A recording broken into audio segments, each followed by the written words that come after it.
สบายดีพี่น้องมากินข้าวน้ำกันมื้อนี้นะได้ก้อยปลาได้มื้อนี้ได้อาหารดีนะผักกับก็สิมีนี่แหละมะระแล้วก็ถั่วอันนี้แหละถั่วบ้านเฮาบ่มะแตงแล้วก็มีก้อยปลาเนาะก้อยปลานิล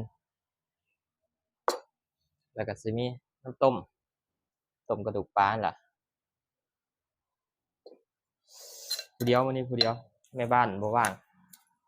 แม่บ้านทำงานแล้วก็สิมีข้าวเหนียวนึ่งเองเนาะไม่นึ่งเองก็มีคนอยู่วันนี้เนาะ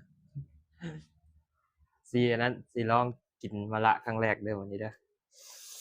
คำแรกแห้งหมานมา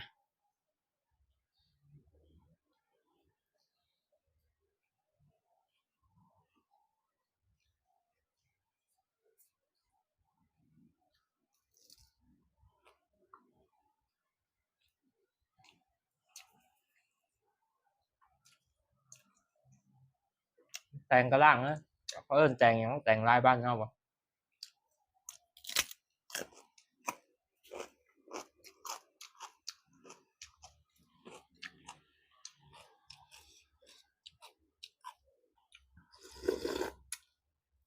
อืมสมพักเลยได้บนแดงเนี่ยเนาะต้มส้มแบบอันนี้ทำใจก่อนนี่ยังบ่เคยกินเลยนี่ครั้งแรกเลยครั้งแรกกินบ่ได้สมมุติว่ากินบ่ได้ก็บ่ว่ากันเนาะครั้งแรกอีหลี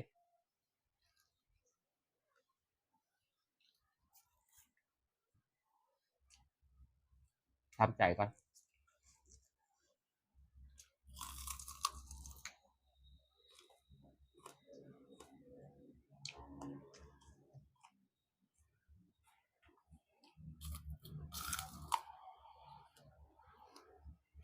เฮ้ย